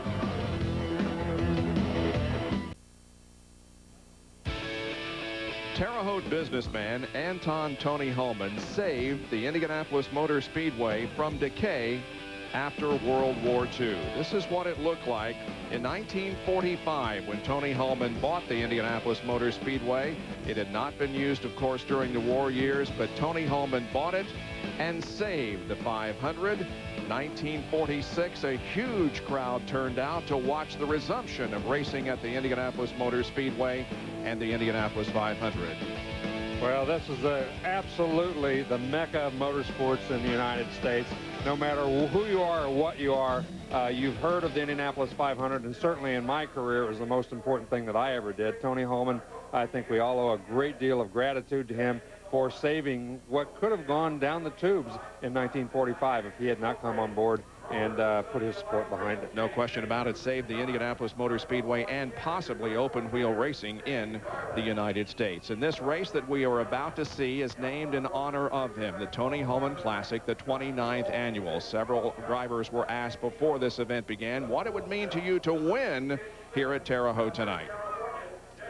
Well, I won this race 2 years ago, and, you know, it meant a lot in my career, and it definitely helped me get to the IRL last year. And, you know, I would like definitely to win this race. There's a lot of history in this race. There's a lot of great race car drivers that have won it. Yeah, it's big shoes to fill. You know, my dad's 3-time USAC champion, and this is only my first year running the full schedule, and we're 8th in points right now, and we're hoping for a good week. The dirt's our strong point, and the next 6 nights should tell how we're going to do in the point system. It's everything to me. We've won it 3 times now, and I'm looking forward for it. Dad was real good friends with Tony Hulman, and Tony Hulman was one of the ones that helped him get in the Speedway, and right now the Sprint cars and Silver Crown cars are a breeding ground for the IRL, so it looks better and better every day. With the name Hulman and the Classic all together in this town with the First National Bank and the Indianapolis Motor Speedway, it just ties into where it's just a fantastic deal. And when you win it, people know you've won this race. That, of course, was Jack Hewitt. One of the guys who very well could win this race starts 3rd tonight on the inside of row number 2. Young driver from Avon, Indiana, Brad Fox. Amy? Well, he's one of the young guns in USAC dirt sprint car racing, and he also has a tie to the Hulman name. His father, Galen, one of the top crew chiefs in Indy 500 racing in the 70s and 80s. Brad, what would it mean to you to win this Hulman Classic tonight? Oh, it'd mean a lot, you know, to get this Franklin Power Products car in Victor's Circle would be nice. You know, we don't run very many half miles, you know, here local, so this is kind of a change, and it's been an enjoyable night so far. This place is fast, and like you said, I've seen you run Bloomington and Putnamville and whatnot, but where are you going to run tonight? You going to try to keep it down low, or you putting it up on the cushion? I don't know, you know, just kind of wherever the cars in front of us aren't. We'll probably be on the cushion most of the night, and you know, during the B there, 21 car showed us that there was a top down here in 3 and 4, so we'll see what we can do. Okay, good luck tonight, Brad. Thanks. You know, there are a number of past winners in the race, but I've caught up with a past winner who's spectating this evening. The winner back in 1972 as a rookie, was 27 then. Let's figure out the years now. Bruce Walkup. Hey, it's always great to see you over here. He's now a bank president, so race drivers can make something out of themselves, Larry Rice, can't they? Thank you, Gary. It's yes, and I am celebrating my 17th anniversary, my 39th birthday. Yeah. What kind of racetrack we're going to have tonight? Looks like it's going to be hard and slick. Probably take it to the top early, but I'll bet the feature's one on the bottom tonight. You know, you're still racing, aren't you? Yeah, I still run my little dwarf car, running in the old man's class, and have a great time. And your son's also racing. My son runs a midget. He got a real job, though. He's an engineer with General Motors, living in Janesville, Wisconsin, and hopefully he can make enough money to support these kind of habits. Let's hit the bank president up for a loan, Rice. Hey, Walkup's loaned me a lot of things, but never been money, I don't think. Well, the cars are beginning to make their way onto the racetrack. Bill Rose and some others are out there warming up, getting lined up, set to go 30 laps of racing on this half-mile dirt track. Back in just a moment. Coming up at the conclusion of our race here tonight, hopefully in about 13 more minutes, Sports Center, Mike Greenberg and Trey Wingo have the report. And a reminder, you can keep up on everything happening in the world of motorsports on the weekday report on RPM tonight at 7 o'clock Eastern Time with John Kernan. Amy, let's talk quickly with our pole sitter, Kevin Briscoe. Hello, there we go. Kevin Briscoe is sitting in for Derek Davidson. They're about to push him off. He sits on the pole. What do you have for him tonight, Kevin? Well, hopefully we can win this thing. The Hanna Construction car, Bailey's one-stop's been working great all night. Basically my first time in the car. Just subbing for Derek. Hope he gets back soon, and hopefully we can get him a winning kit to keep the car on her points up. Okay, go get him, buddy. And Derek, I need to ask you, how do you feel about this? Yeah. It's kind of weird, actually. You know, it kind of hurts in a way, but Kevin's a good friend of mine. I'm glad that he's subbing for me. You know, hopefully he can do a good job, and I'd be happy if he'd win it. What is it going to take to win this race? Where are you going to have to run? What are you going to have to do?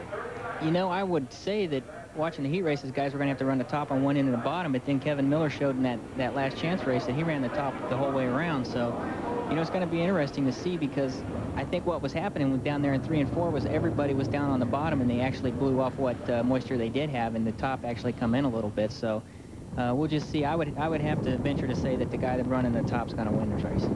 CarQuest Cage Cam on board with Tracy Hines. By the way, 4 times this race has been won from the pole, and the last to do it was Eric Gordon in 1991. Kevin Briscoe has the pole for tonight's race, and we're on board with Tracy Hines, who starts way back toward the rear of the field. Yeah, he starts far back, probably around 16th position. I don't have it right in front of me, but while we got just a second, I forgot to say hey to Ricky Shelton. He was hurt at the Summer Sizzle USAC midget race last week. He had a broken C7, and they've done an operation on him, so we just want to say hello to him and wish him well, too. Onboard camera courtesy of CarQuest Auto Parts for your local dealer. Dial 1-800-492-PART. Well, starting in 15th spot, we have figured that out since we just we've looked at this. He's going to have a long way to go, but he likes the top of the racetrack. Early in the night, I think Derek is right. At least the first part of the race, this race is going to be very fast around the top. Bruce Walkup says he thinks it's going to be run one around the bottom. But if that cushion gets pushed up too far, then he might be right. Everybody might have to dive to the bottom to get around the racetrack. Let's take a look at the starting lineup while we have the opportunity. On the pole is Kevin Briscoe, car 62. Rusty McClure alongside in 77. Brad Fox, with whom we spoke a few moments ago, starts third in number 53, and Tony Elliott outside. Dave Darlin and Jay Drake are in row number 3. The 4th row consists of Mike Mann in 37 and J.J. Yaley in 76. The 5th row, Corey Kruisman in 21 and Kevin Miller also in 21. Kevin Thomas starts inside row number 6. Outside is Derek Scheffel. Kevin Doty starts inside row number 7 in car number 25, and Todd Kane is in 16. The 8th row, Tracy Hines in 97 and Jerry Coons Jr. in 7C. The 9th row, Eric Gordon in 73 and Jack Hewitt in 17. The 10th row, Bill Rose in number 6 and Robbie Rice in 22. And in the last row, Terry Pletch in 29 and Kenny Carmichael in 92. If you followed along here as we're on board with Tony Elliott, we have 421 starting in the 5th row and the 6th row. All members of rows 5 and 6 carry number 21. Now that's going to make it really good for you and me, Rice. At one time I said if they put a number 51 on every one of the Chicago Bears, we wouldn't be able to tell them apart. And I think that's kind of the way this is, you know, when they have something like this. But of course, these people all run different series around the country. They converge only on these big, very important races, and that's why you get the duplication. There's Briscoe in the number 62 car, flanked by Rusty McClure, as the rest of the field is lining up and getting set for 30 laps of racing. Well, it'll be interesting to see now. Tony Elliott back there in 4th spot. We're going to ride along with him as this thing starts. See whether he's on the outside, so he's probably going to head to the outside for the cushion as they head towards turn 1. Let's see. 29th annual Tony Hulman Classic is underway. Well, he proved me a liar again as he went right down to the bottom of the racetrack. The 77 car of Rusty McClure didn't get a very good start, though, and in order to get around him, he had to go to the bottom of the racetrack. Now then, going down the back straightaway, let's see where he heads. Back up to the top. Yep. And we've got 3 abreast coming through turns 3 and 4. 1 down low, 1 in the middle, and 1 up on the top. And as they complete lap number 1, it is Briscoe leading. Rusty McClure running in 2nd, and Tony Elliott is 3rd. 5 abreast racing behind them, but everybody is in good shape. And you can see that everybody all over the racetrack, several guys going to the top, several guys going to the bottom. Those blue cars, a whole gaggle of them there. That's Yaley's 1, Brad Fox is 1, and I think Kruisman is the 3rd blue car. Black number 97, driven by Jay Drake, running in the middle of the racetrack. Kruisman is on the inside of the blue car. Kevin Thomas is right behind him in yellow as they try to make that low line work at least through turns 1 and 2. Well, Kevin Thomas did not have a great run earlier in the night, but if this racetrack goes to the bottom, believe me, he is going to be a man to be reckoned with because he loves running the very bottom of the racetrack. There is Darlin and number 69 up on the high side of the racetrack. Ooh, and you can see there one of the blue cars. I couldn't tell which one it was. tried to give that big slide job as they slid up across the racetrack. Didn't make it work, and finally lost the position. Looks like Tony Elliott slipped into second place there, too. Got a slide job on Russ McClure down at 1 and 2. Yeah, that's been the best battle in the racetrack for the last few laps, that battle for second position. Right now, Yaley has moved into 4th, and Brad Fox is 5th in the blue cars. Yeah, J.J. Yaley, he's come from a long way back there. He started back in 8th spot. He's qualified. He was the second to last qualifier. He loves to run that race car very loose, very flipsy and flopsy around. Now that he gets around McClure, so he's really on the move. Yaley up to 3rd position now, sets his sight on the second place car driven by Tony Elliott.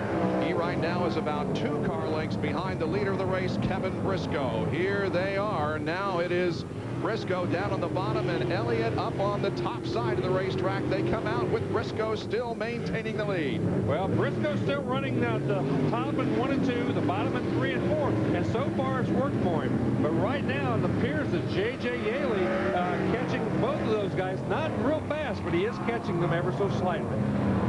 J.J. Yaley is currently 7th in the SCRA points with 3 wins in 1999. He's made only 1 USAC sprint car start, finishing 12th here at Terre Haute during the National Open. We're on board with Tony Elliott as he looks up at Kevin at the second place, the leader rather, Briscoe. Right. Yeah, he's running the top. These guys have really been moving around. Nobody's really figured out where the best place to run down in 3 and 4. He almost got into the fence right there. He got above the cushion, almost got into the fence. So the cushion is not near as good down there in 3 and 4. It's very tender. And look at Yaley. Yaley down on the bottom does the slide job and takes 2nd spot from Tony. Boy, he's got that car.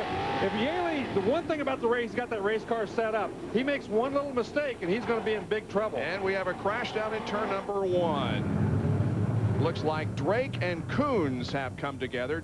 Jay Drake was the first to spin in the middle of the racetrack, and Jerry Coons Jr. was running behind him, simply had no place to go, and the caution comes out after the completion of lap number 8.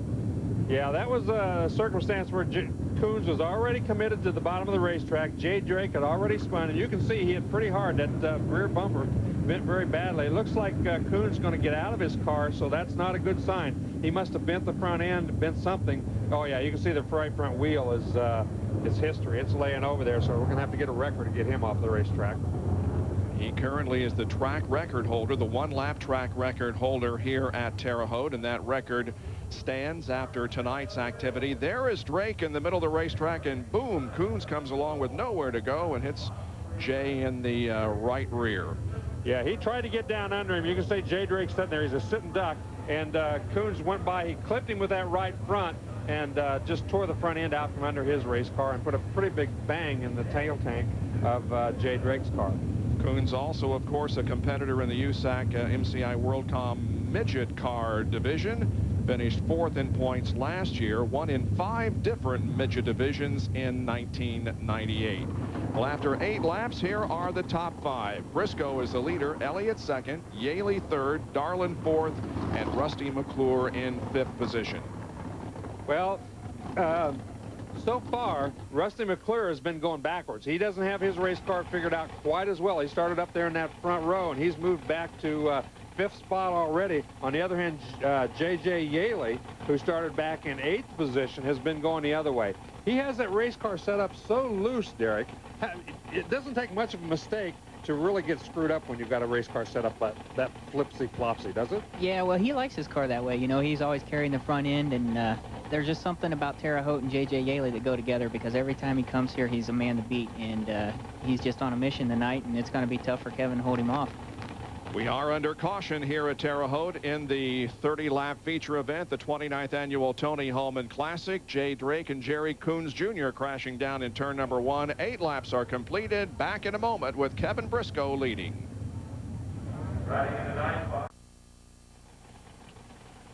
A reminder that Mike Greenberg and Trey Wingo have the Sports Center report coming up at the conclusion of this 30-lap feature, and we are 8 laps in. And also a reminder that a week from tonight we'll be at Eldora Speedway, Rossburg, Ohio, as we conclude Pennzoil, Indiana Sprint Week with, again, the USAC Stoops Freightliner sprint cars. Well, J.J. Yaley trying to get a hold of second position here as Briscoe leads. There is Yaley on the bottom side and Elliott up high. Yeah, and he just pulled that slide job. He went in right in the middle of the racetrack, got that thing pumping forward a little bit. Once he got to the cushion, though, he just went straight forward, and Elliott could do nothing about it. Already set to go racing once again as J.J. will be back in third position now for this restart, as Elliott has the second spot. Yaley, by the way, the youngest winner of the Hulman Classic at 21 years of age 2 years ago, 1997. Well, I agree with Derek. He loves this racetrack. He won, I think, the first time he ever ran this racetrack, and he's been very tough here ever since. Quick update from the pit area, Gary. Well, just an observation. It's a sprint car race, but Larry, there also is a degree of patience being exercised here because we're only 8 laps in, and JJ's on the move, but he still has to be patient. He wants to get to the front, even though there's 2 different grooves out there. Although we don't normally use the term patience when we talk about sprint car racing, they have to use their head. Well, that's right. Everybody in this kind of racing, you have to be aggressively patient, I guess is the word. You must be very aggressive, but you can't make any huge mistakes. So you have to be patient and make your moves at the right time in order to be successful. There's Briscoe in the 62, the leader. Elliott right behind him. Then Yaley, and then Rusty McClure running in 4th spot as the pace accelerates and the green flag comes out for a restart of the Hulman Classic. Yaley is way up high on the racetrack and comes down still in third. Now he heads for the basement as he again tries to get second place from Elliott and does so once again. Yeah, Elliott kind of went into the middle of the racetrack. I don't think he was exactly sure where he wanted to get into the corner. And meanwhile, Yaley just went in there, blew on by him, and now he's in second place. Rusty McClure up high is second and third down on the bottom side of the racetrack. Here they come once again, and Yaley's leading it. He went by Briscoe. He could use that bottom to get by Briscoe down there on the other end. He's really got that race car glued to the racetrack. Well, only 3 times in the past 20 years has a driver led this race from wire to wire. Steve Butler did it in '88, Jeff Bloom in '90, Eric Gordon in '91. Kevin Briscoe led the first 8 laps, but now the lead belongs to J.J. Yaley. And J.J. Yaley thinks the top is good in 1 and 2 and the bottom in 3 and 4. He's been running this racetrack like a lot of guys did earlier, and so far it's been extremely successful for him. On board once again with Tony Elliott as he's down on the low side of the racetrack going through turns 3 and 4. And see how patient he was? He never got on the throttle. He got clear on the straightaway and got straight. Now let's take a look at Dave Darland. He's now right behind Briscoe, and he's going to try that slide job, and Briscoe's got to get out of the throttle a little bit and try to go back by him. Well, he pulled off the slide job well and got the pass made. Thought maybe that Kevin would charge back out of turn number 2, but he was unable to do so. And look at Terry Pletch. Can you believe that? He started on the last row. He told us he could win this thing, and he is really giving it one heck of a try. He did the same thing earlier in the Nationals here. He came way in the back, and look at the bite he gets off the corner. He's got that race car really hooked up down on the bottom side. Pletch in the 29 doing a great job here in the feature as now he battles with Dave Darland through turns 3 and 4. He's actually running in the middle of the track in 3 and 4. Yeah, that's what's so unbelievable. That's kind of no man's land. Nobody runs there, but he's really fast there. Now that he's right on the very bottom through this corner and just about running even, but can't quite get by Darland there. Terry has won 4 times in Indiana local sprint car competition in 1999, twice at Gas City, once at Kokomo, and once at Lawrenceburg. He and Dave Darland doing battle here with Darland up high and Pletch on the low side. Now Pletch will... Well, he's really, for some reason, he seems to be able to get really a hold of the racetrack out there in the middle of the racetrack. Wow.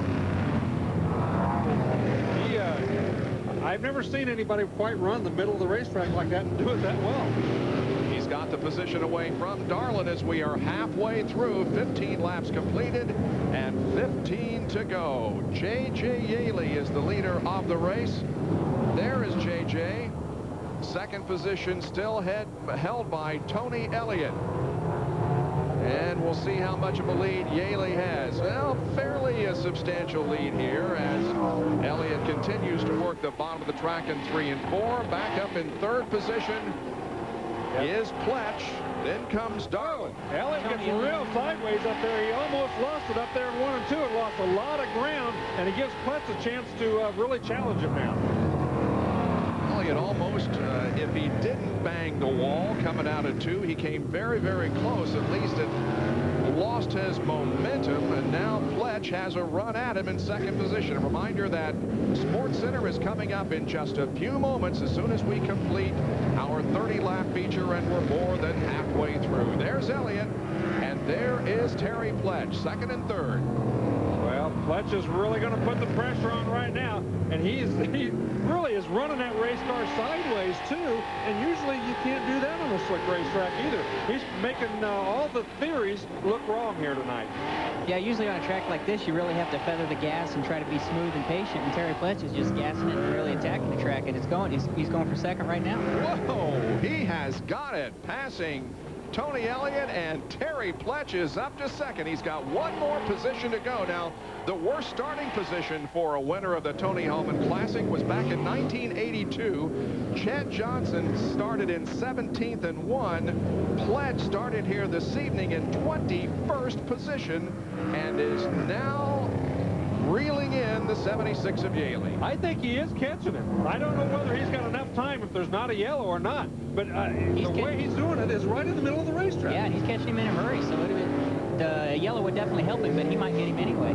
20 laps completed, 10 more to go here in the Tony Hulman Classic for 1999. There's the interval between 1st and 2nd position. Well, he's really defying all the things that you should do. Like, look at this, way into the corner, right up there. That should be the dust. That should be the marbles up there where he's running. Then he dives to the bottom. He makes a big diamond out of it. He goes high and then back to the bottom. Yeah, he gets down and catches the moisture with the left side tires coming off the corner. Terry has made 6 USAC sprint car starts here in 1999. His best finish a 3rd at Lawrenceburg. So if he doesn't win and if he can stay in that position, he'll still have his best finish of 1999. But boy, your hats off to Terry Pletch, who's done a tremendous job, and he's still got a few more laps to go, 8 to go, to see if he can catch JJ.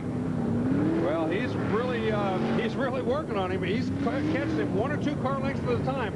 I'm not sure there's enough time left, though, if he doesn't have a yellow flag. I actually think Terry's probably better in 3 and 4, and JJ's probably just a little bit better in 1 and 2, but Terry's way better in 3 and 4 than what JJ is right now. Yeah, he really catches him, especially getting into 3 and 4.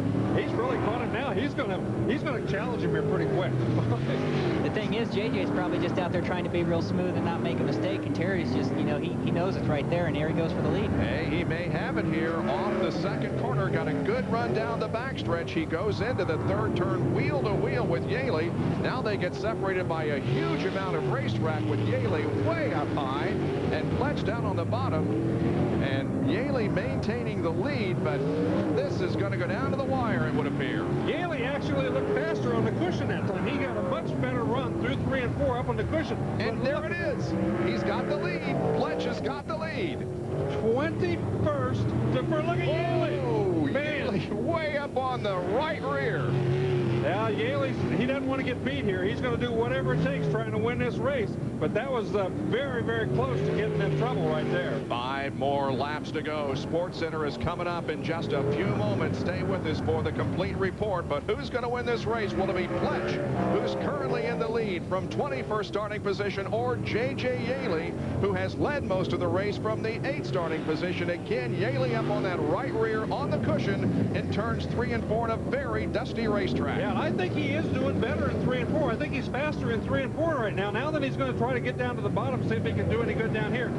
Lap traffic is right in front of him. This could play a big part in what happens this part of the race. Coming up to 3 laps to go when they hit the line. There is Pletch working the slower track. Oh, Yaley bounced the fence. Well, no harm, no foul. He didn't blow the tire, so as long as the tire's still on there, he's still going to go for it. But he's going to have a tough time to go right now, unless Terry Pletch makes a mistake. And where he's running, it's not as easy to make a mistake. It's real easy to make a mistake up there where Yaley is. Yeah. honestly, I don't think traffic's going to bother Terry because everybody's either running the bottom or the top, and Terry's just kind of running right in the middle, so he can just cruise with his own group. Pletch is lapping Tracy Hines and Brad Fox. Here we go with 2 more laps to go. 2 to go. There they are, first and second, with Pletch maintaining the lead at the moment. Well, I don't think he's going to be beat. Anybody that comes from 21st to 1st at this time of the race, I don't think he's going to make any kind of mistake unless the traffic really gets in his way. I think when they throw that white flag, JJ might really drive her down in there pretty deep. We have a car that is spun down in turn number 1. So it's going to bring out our caution here with 28 laps to go. It is Robbie Rice who is running 7th, Larry. Yeah, he had come a long way. He started clear back in 20th position and had come a long way, but obviously had a little problem there, and that's going to put him way back in the lineup now. Well, this has been quite a performance here tonight by Terry Pletch from Frankfort, Indiana, who had such a poor qualifying speed that he had to run one of the qualifying heats. And this is how he got the lead from J.J. Yaley. Well, he just went down very low, down into 1 and 2. He kind of slid up high, and then coming off the corner, he just got a tremendous bite coming off of 2. That race car, I don't know what he's done to it to get that kind of a hold of the racetrack coming off the corner, but it certainly has worked for him. So we have 27 laps complete. We go back to the previous completed lap before the caution came out for Robbie Rice. They are getting his car headed in the right direction so he can be pushed off and restarted, but he will have to go to the rear of the field. And there is the prestigious trophy that will go to the winner of the race, the Tony Hulman Classic trophy. Well, it's going to be interesting to see now with only 3 laps to go. Yaley, obviously, he's going to try to think of some way to get around Terry Pletch. Pletch, he's pretty much got his car on cruise control. He knows where he can run. Actually, he can run just about anywhere he wants. He can run the bottom or in the middle. He's never been really up around the top. Yaley's going to have to, I think, use the cushion and get a couple of really good, lucky laps, hit the cushion just right in order to win this race. Yeah, I think Yaley will really gas it pretty hard these last couple of laps. You know, he hates to get beaten, and he loves this place, so it'll be interesting to watch him. Well, turns 3 and 4 on this restart could be very important. If he gets in the lead, he might move down the racetrack and try to block Terry Pletch's groove. But right, and cut his momentum, yeah. Cut his momentum off. So if he actually can get that lead going into turn 1 on this restart, it might be his advantage. They get the 1 more lap. Look at the right front tire. He's got a right front tire that may be going flat. Yeah, it is flat. Wow, look at that. Oh, man, this might be really, really important. That thing is not clear flat, but I'm going to tell you, it's between 0 and 2 pounds. They don't have very much in there. Wow. And this is really going to hurt him getting into the corner. It's going to upset the race car a little bit. Yeah, and it'll also hurt him coming off because it's going to take left rear drive out of the car. Well, this is going to be interesting. 3 more laps to go here. Well, Terry Pletch, luck may not be on his side because everything's been going great until right now. Now we'll see if he can handle it with a flat right front tire. Pletch qualified 33rd fastest out of 68 cars that took time here tonight. He has the lead as the green flag comes out for the final 3 laps of the race. Once again, Yaley heads for the high side of the racetrack as Pletch stays down on the bottom, and so does Tony Elliott. Actually, again, the middle of the racetrack, but that's where it's working for him. And Tony Elliott seems to be coming alive. He's moved back into 2nd place as he's found a nice groove right around the bottom of the racetrack. So Elliott trying to grab 2nd here from Yaley as we now have 2 more laps to go in this event. 2 to go. Well, Yaley stays to the high side. The other 2 guys stay to the low side. Uh-oh, Pletch moves up. He got right in the middle of the racetrack. That shouldn't work, but it sure as heck did for him. Well, that front tire is actually causing him a problem because when he goes into the corner, it's shoving the front end. It's not getting any grip with the right front tire. But he only needs about 1 1/4 laps here, and he can walk off with the victory of this race. Yaley way up top looking for the cushion, but it's a long way around up there. The white flag comes out. 1 more lap to go. Boy, if that right front doesn't roll off and go completely flat, I just don't know how it's been able to stay on there because it's so low, it should roll right off of the rim. Hewitt has moved to 3rd position and is battling with Tony Elliott for or rather J.J. Yaley for the second spot off the fourth corner, and Terry Pletch wins the race. And finishing in second position is going to be Jack Hewitt. Jack Hewitt finishes in second spot, and I believe that Tony Elliott finished in third. Unfortunately, we're not going to have time to talk with Terry Pletch. We will talk to him next week at Eldora when we return with our other Thunder Series as part of Pennzoil Indiana Sprint Week. That's at 9 o'clock next Wednesday from Eldora. Terry Pletch wins. For Larry, Gary, and Amy, I'm Bob Jenkins. Now we go to SportsCenter. Mike Greenberg and Trey Wingo.